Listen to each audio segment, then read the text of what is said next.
Oi, gente, como vocês estão? Eu tô começando meu primeiríssimo podcast. Meu nome é Ludmilla e a ideia é que isso aqui seja uma conversa entre amigos, né? Que seja algo assim bem descontraído, leve e enfim. Hoje eu quero falar um pouquinho sobre processos, estações e tempos difíceis também. Tempos no geral, né? E o texto base que eu vou usar para falar sobre isso é Tiago 1, do versículo 2 até o versículo 4, que diz assim: Meus irmãos, considerem motivo de grande alegria sempre que passarem por qualquer tipo de provação, pois sabem que, quando a sua fé é provada, a perseverança tem oportunidade de crescer, e é necessário que ela cresça. Pois quando estiver plenamente desenvolvida, vocês serão maduros e completos, sem que nada lhes falte. A gente pode olhar para essa palavra, né, e até achar engraçado. Como é que eu vou me alegrar em momentos assim tão difíceis, sabe? Durante provações, durante guerras, momentos assim de tristeza mesmo, sabe? Como é que eu vou me alegrar diante de todas essas coisas? E é realmente, assim, um desafio. Mas eu tenho descoberto que no Senhor a gente pode se alegrar sim. Eu tô sendo muito confrontada agora, gravando esse podcast, sabe? Dando minha cara a tapa e tal. Quem me conhece sabe que eu não sou de fazer essas coisas, mas o Senhor tem me levado a isso. E eu creio que Ele derramou a graça dele, me capacitando para fazer isso, para falar o que Ele quer que eu fale, sabe? Ele falou, né, ali em Tiago, considerar motivo de muita alegria. E tem um vídeo da Roberta Vicente que ela fala sobre sofrimento. E o Espírito Santo, às vezes a gente pode achar que uma vez que eu, sabe, levantei a mão, aceitei Jesus e tal, eu não vou passar por problemas, terei menos problemas, né? Minha vida vai ser melhor, vai ser mais fácil, e na verdade é muito pelo contrário. Mas o Espírito Santo, ele não é aquele que nos livra dos desafios, nos livra dos problemas, mas ele é aquele que tá do nosso lado, sabe? Que caminha com a gente, que passa o vale, passa as dificuldades junto conosco, sabe? E a gente tem que aprender a olhar ele dessa forma, sabe? Como um amigo, como um socorro bem presente na hora da angústia. E não alguém que vai nos livrar de todas as coisas, porque não é assim.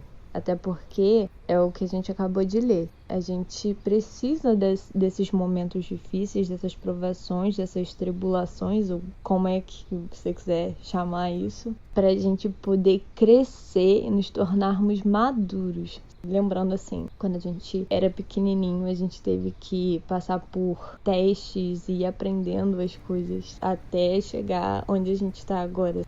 Na escola, por exemplo, você teve várias provas ao longo do seu período acadêmico, no ensino fundamental, no ensino médio, na faculdade. Você tem várias provas para você poder passar para o próximo nível, vamos botar assim, né? Então você tá, sei lá, no 5º ano, então você teve que fazer provas para você estar capacitado para ir para o 6º ano, por exemplo.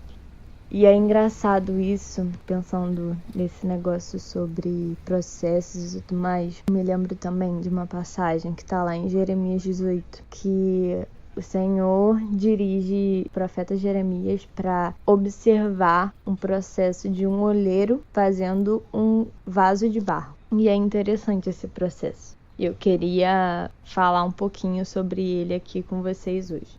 Então, eu dividi esse processo em 7 etapas. A primeira etapa é a extração do barro. A segunda etapa é a peneiração do barro. É onde começa a tirar as impurezas, as sujeiras, né? Quem já mexeu com argila sabe que tem pedrinhas, né? Tem impurezas nesse barro. Então, essas pedras são retiradas, é retirado raízes de árvore, né? Coisas que não pertencem ao barro, mas estão ali nele, estão no barro. O terceiro processo, o oleiro, né, que é essa pessoa que trabalha com barro, que faz vasos, né, ele começa a amassar esse barro. Então ele de primeira é só um torrão seco e duro, e ele começa a adicionar água e ir pisando nesse barro e amassando eles. Nesse processo surgem ainda mais sujeiras, ainda mais impurezas, e enquanto todas essas impurezas, essas sujeiras não saírem do barro, o barro ele não tá pronto para ir para a etapa final. Esse barro não tá pronto ainda para ir para a roda. Ele não pode ir para a roda, porque é lá que o barro vai ganhar forma. Então ele não tem como ganhar uma forma se ele ainda tá com impurezas.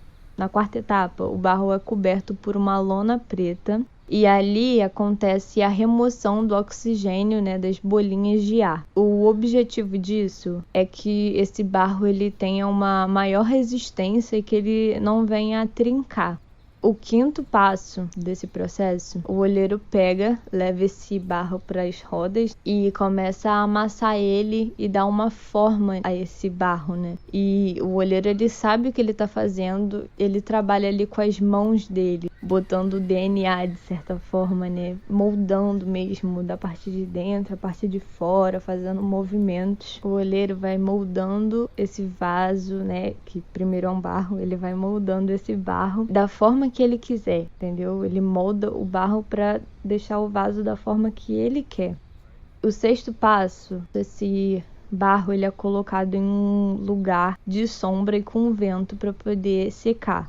E o sétimo passo, depois de ter acontecido tudo isso, esse vaso ele vai para uma fornalha quente, muito quente, e que ele fica ali em cerca de 24 horas. E quanto mais o fogo aquece esse vaso, esse barro, né, mais esse vaso fica bonito e mais ele fica resistente. E ali, por incrível que pareça, o vaso é purificado mais uma vez, mas dessa vez ele é purificado de toda a impureza interna. E só depois esse vaso ele fica pronto. Então, assim, que nós sejamos barro moldável nas mãos do Senhor, sabe? Porque é ali que a gente pode quebrar nas mãos dele, porque ele cuida de nós, sabe? E, de fato, não é fácil. Nesse mundo, Jesus já nos disse que nós teríamos tribulações, nós passaríamos por dificuldade, mas ele mesmo disse: tenha bom ânimo, se alegre, pois eu venci o mundo. Então, a gente vence o mundo quando a gente está em Cristo e nossos olhos estão nele, nossos olhos estão em Jesus, nossos olhos estão na eternidade. Então, era isso que eu queria deixar para vocês. Eu espero que esse podcast tenha te edificado, que o Senhor tenha falado com você. E é isso, um beijo e tchau!